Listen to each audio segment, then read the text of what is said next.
నమస్కారం న్యూస్ 9 టీవీకి స్వాగతం. ప్రభుత్వానికి BJP MP Etela Rajender open warning.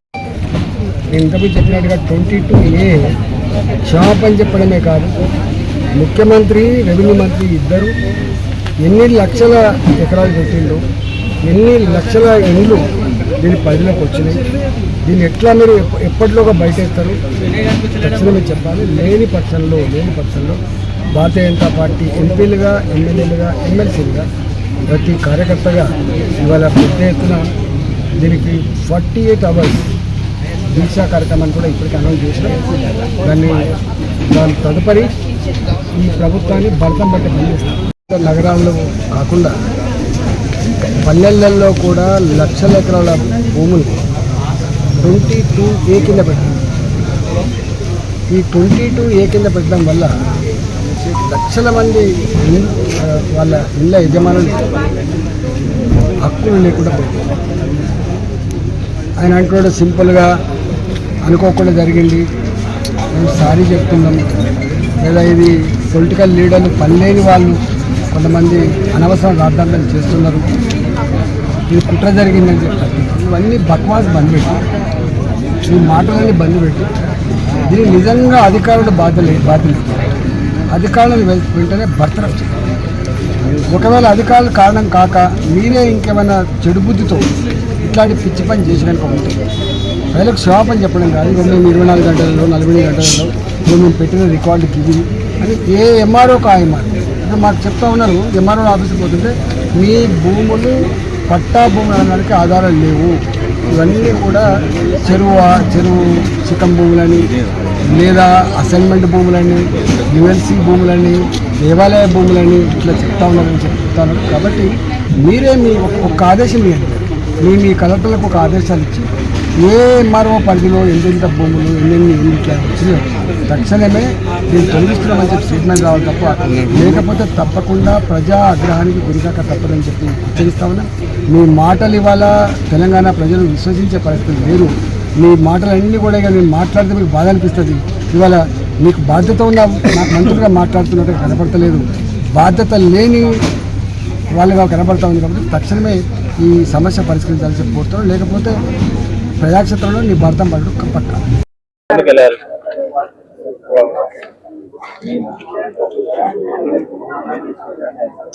September 5, 6 తారీఖులలో ఈ సమస్య కనుక పరిష్కారం కాకపోతే నేను ఇంతకుముందు చెప్పినట్టుగా 22A క్షమాపణ చెప్పడమే కాదు, ముఖ్యమంత్రి రెవెన్యూ మంత్రి ఇద్దరు ఎన్ని లక్షల ఎకరాలు పెట్టిండు, ఎన్ని లక్షల ఇండ్లు దీని పరిధిలోకి వచ్చినాయి, దీన్ని ఎట్లా మీరు ఎప్పటిలోగా బయటేస్తారు తక్షణమే చెప్పాలి. లేని పక్షంలో భారతీయ జనతా పార్టీ ఎంపీలుగా, ఎమ్మెల్యేలుగా, ఎమ్మెల్సీలుగా ప్రతి కార్యకర్తగా ఇవాళ పెద్ద ఎత్తున దీనికి 48 అవర్స్ దీక్షా కార్యక్రమాన్ని కూడా ఇప్పటికీ అనౌన్స్ చేసినాం.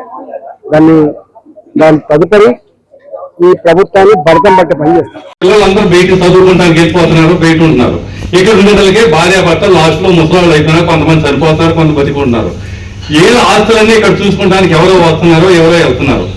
ఇప్పుడు జరిగేది కాదంటే ఈ ప్రభుత్వం వచ్చినాక ఇక్కడ ప్రతి ఒక్కటి ఆ ప్రభుత్వం ఎన్నో సంవత్సరాలు ఇక్కడ చేస్తూనే ఉంది. అంటే ఈ 3 సంవత్సరాలే కాదు, ఇంతకు ముందు కూడా ఎన్నో సంవత్సరాలు చేసింది. ఎప్పుడో లేనిది ఇప్పుడు మేము రిజిస్ట్రేషన్ పోతే ఈ కాలనీకి రిజిస్ట్రేషన్ కాదు, మండే జరిగింది ఈ విషయం. మీరు మమ్మల్ని అడిగారు, మన ఇంటికి రాలేదు అని. అసలు మెయిన్ ఇంటికి రావాలి. ఆ నోటీసు ఇచ్చేటప్పుడు ఇంతమంది నుంచి సదార్థిగా చెప్పారు. ఎప్పుడు వాళ్ళు వేరే దగ్గర నుంచి కొనుక్కున్నారు, వాళ్ళు వేరే దగ్గర నుంచి కొనుక్కున్నారు. అంటే ఇప్పుడు 50 సంవత్సరాల పై నుంచి కూడా ఈ రిజిస్ట్రేషన్ జరుగుతున్నాయి. ఇప్పుడు కాదు అని అంటానికి హక్కు ఎక్కడి నుంచి వచ్చింది? అదొకటి. ఇప్పుడు ఈ ప్రభుత్వం ప్రతి ఒక్కటి నాళాల్లో తీసేస్తా ఉంటారు. సరే, నాళాల్లో అయిపోయింది. ఇప్పుడు ఇందాక వేరే వాళ్ళు అంటున్నారు ఇది కూడా నాళా కింద వచ్చిద్ది అని. చెరువు ఇక్కడ నుంచి 1 కిలోమీటర్ ఉంది. ఇప్పుడు ఈ కాలనీ మొత్తం దీంట్లోనే వచ్చింది అంటారు. దానికి హార్ట్ అటాక్ అంటే ఎంతో మంది షుగర్ పేషెంట్లు ఉంటారు, ఎంతో మంది బీపీలు ఉంటారు. వాళ్ళందరూ ఏంది ఏమైందో మేము ఎంత కష్టపడి కొనుక్కున్నాం. నేను మెటీరియల్ నేను 94లో వచ్చాను, ఇక్కడికి 99లో కొనుక్కున్నాను. లోన్కి వెళ్ళాం, లోన్ ఇచ్చారు. ఇప్పుడు మాకు నోటీస్ రాలేదు, కానీ మా నెంబరు యూఎస్లో ఉంది 223. అది ప్రతి ఒక్కరికి అసలు భయం పడిపోయి మాలాంటి వాళ్ళు, మాకంటే వయసు ఉన్నాడు, బీపీలు ఉన్నాడు, షుగర్ ఉన్నాడు ఎంత బాధపడుతున్నారంటే ఇదంతా సాల్వ్ చేపిస్తానికి మా గోడు రమణారెడ్డి గారు మా కాలనీకి ఎంపీ గారు మనమందరం ఓట్లు వేసి గెలిపించాం. అందుకని ఈరోజు నేను చేస్తాను, మీ కాలనీకి మీకేం ప్రభుత్వానికి దేనికి ఇది లేకుండా మీ హక్కులు మీకు ఉంటాయి అని చెప్పేసి మనందరినీ గెలిపిస్తానికి అంటే ఈ మాట మీద వచ్చారు రాజేంద్ర గారు. మనకందరికీ హెల్ప్ చేస్తా అంటారు. అది మా కోరిక మాత్రం, మా అదృష్టం సార్. మిమ్మల్ని మేము గెలిపించుకున్నందుకు ఈ రోజు మా కాలనీకి వచ్చి మీ అందరూ అని చెప్పి ఎంతో మంది ఏమంటారంటే ఎంపీ గారు కలవాలంటే ఈ రోజు కాదు, వచ్చే నెల, వచ్చే నెల 10 రోజులు ఇది సాల్వ్ చేస్తా ఎంత ఫాస్ట్ గా వచ్చారంటే మా గోబ్రహ్మణారెడ్డి గారికి మేము ధన్యవాదాలు చెప్పుకున్నాము. వచ్చినందుకు ఎంపీ గారికి మేము ధన్యవాదాలు చెప్పుకున్నాం సార్. ఇది ఇల్లు కట్టుకున్నాను, హుడా నుంచి పర్మిషన్ తీసుకున్నాను, యుఎన్సీ దగ్గర అప్లై చేశాను, బ్యాంక్ లోన్ తీసుకున్నాను, అన్ని అయిపోయినాయి, ఎవ్రీథింగ్. అట్లా చాలా మంది అలాగే చేశారు. ఇక్కడ ఎక్స్ సర్వీస్ మ్యాన్ మెజారిటీ, మొత్తం ఆర్మీ పర్సన్స్ అందరు ఇక్కడనే జమ అయి ఉన్నారు.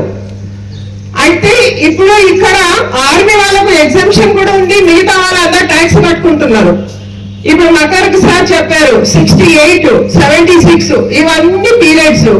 అప్పుడు ఏం నిద్రపోయిందా గవర్నమెంట్? నిద్రపోయి లేచినట్టుంది. నిద్రపోయి లేయలేదమ్మా. ఇది మనకు కష్టపెట్టాలని, వాళ్ళ ఇంపార్టెన్స్ చూసేసుకోవాలని, వాళ్ళ ఇంపార్టెన్స్ చూపెట్టాలని, కానీ వాళ్ళ ఇంపార్టెన్స్ నడవదు. మనం ఊరికే చేయి మీద చేయి పెట్టుకుని కూర్చుంటున్నామా? లేదు. మనము దీన్ని డెఫినెట్ గా ఒక ఎడ్యుకేషన్ లాగా ఎంపీ సార్ హెల్ప్ తీసుకొని, మనం ఎంపీ సార్ని ఎందుకు రిక్వెస్ట్ చేశాము? ఎందుకంటే ఆయన చేస్తారు. చేసిన దానికి ఇప్పుడు మనము ఆయనకి హెల్ప్ చేయాల. ఏమి సార్ ఇది సంగతి, ఇప్పుడు మీ ఇంట్లోనే జరిగింది, ఇది పక్కన ఇంట్లో జరగలే, మీ ఇంట్లో జరిగితే మీరేం చేస్తున్నారు అని మనం ప్రశ్నిస్తున్నాం. మనం అందరం వాళ్ళ ఫ్యామిలీ మెంబర్సే. సో ఇక్కడ తప్పకుండా సార్ ఇది జరిగింది. ఇప్పుడు దీన్ని మీరు ఎలా పాటిస్తారు, ఎలా తీసుకుంటారు? మా తరఫు నుంచి అయితే మీకు అన్ని డాక్యుమెంట్స్ ప్రొవైడ్ చేస్తాము. మా దగ్గర గ్రాండ్ సన్స్ ఇక్కడ ఉన్నారు, మధుసూదన్ రెడ్డి దగ్గర నుంచి తీసుకున్న వాళ్ళ ఆ డాక్యుమెంట్స్ ఉన్నాయి. మా దగ్గర 68, 66, 76, నా దగ్గర ఎన్కంబరెన్స్ 54 to 84 ఉంది. ఇవన్నీ సబ్మిట్ చేశాము. కానీ హక్కు పబ్లికే ఉన్నది అడిగేదానికి, కానీ దాన్ని అడిగేదానికి కూడా ఒక పర్సన్ ముందుకు వస్తున్నారు. So let us join him. We will join and we want you to please see that it is rectified, and if you are able to speak to the collector right now or to the MO right now by saying that please whoever is coming from this survey numbers, you just don't push them out. Why are you pushing them out by saying you are coming under Prohibiting Act? Where it is? You just cannot say no, it will not be done. For example, my neighbor, he expired just 2 years back. He has given a gift deed to his daughter. Now the gift deed, when they wanted to register, simply they say take back your paper. మా layout అయింది 1968లో. 68లో layout అయింది, registrations అవన్నీ కూడా 68లో అయినాయి. 68 layout అయింది madam. First 195/1, 195/6 layout 68లో అయింది. ఒక layout అయింది. 207, 208 సర్వే నంబర్ది మా తాతగారు ముంత బాలమల్లయ్య యాదవ్, మళ్ళీ ఇంకా మా వేరే అందరు కలిసి నలుగురు కలిసి మధుసూదన్ రెడ్డి గారి దగ్గర 66లో ల్యాండ్ పర్చేజ్ చేశారు. 66లో ల్యాండ్ పర్చేజ్ చేసినప్పటికీ ఈ 76లో యుఎల్సీ యాక్ట్ వచ్చింది. అది మాకు అర్థం కాని విషయం ఏంటంటే 76లో యాక్ట్ వచ్చింది, దానికన్నా ముందే ఇవన్నీ ట్రాన్సాక్షన్స్ అయినాయి. బట్ స్టిల్ ఇవన్నీ మా యుఎల్సీ దాంట్లో వస్తున్నాయి. మాకు దానికి సంబంధించి మా దగ్గర పానీలు కానీ లేఅవుట్ అప్పుడు గ్రామ పంచాయత్ లేఅవుట్ అయిన పర్మిషన్ కాపీస్ కానీ ఆ డాక్యుమెంట్స్ అన్ని మెన్షన్ అయి ఉన్నాయి. మా దగ్గర డాక్యుమెంట్స్ అవన్నీ మేము తీసుకొని పెట్టాం, మీకు రెఫరెన్స్ కోసం మేము ఇవ్వగలుగుతాం. మా తాత పేరు బాలమల్లయ్య యాదవ్, లచ్చయ్య, బాలమల్లయ్య యాదవ్, మొత్తం నలుగురు ఉంటారు. 4 ఎకరాలు 20 గుంటలు ఉంటారు మా తాత. తెలుసు అది గుర్తుపడతావు నేను గుర్తుపట్టిన రమేషనా అప్పుడు అదే కాంగ్రెస్ 195/1, 195, 207, 208 ఇవన్నీ సర్వే నెంబర్లు. ఇవి అన్ని యూఎల్సీ యాక్ట్ రాకముందే ఇవన్నీ అయిపోయినాయి ట్రాన్సాక్షన్స్. మేడం మల్కాజ్గిరిలో sensational political hit 22A GO పేరుతో సామాన్యుల సొంతింటి కలను కల్లలు చేస్తున్న ప్రభుత్వానికి ఈటెల షాకింగ్ డెడ్ లైన్ విధించారు. నేరేడ్మెట్ ఆర్కేపురంలో 22A నిషేధిత భూముల జాబితాలో రిజిస్ట్రేషన్ సాగిపోయి ఆర్థికంగా నరకం అనుభవిస్తున్న బాధితుల కన్నీళ్లు చూసిన ఈటెల రాజేందర్ తీవ్ర స్థాయిలో విరుచుకుపడ్డారు. ప్రభుత్వానికి స్పష్టమైన అల్టిమేటం జారీ చేశారు. సెప్టెంబర్ 5, 6వ తేదీలోపు ఈ 22A సమస్యను పరిష్కరించాల్సిందే.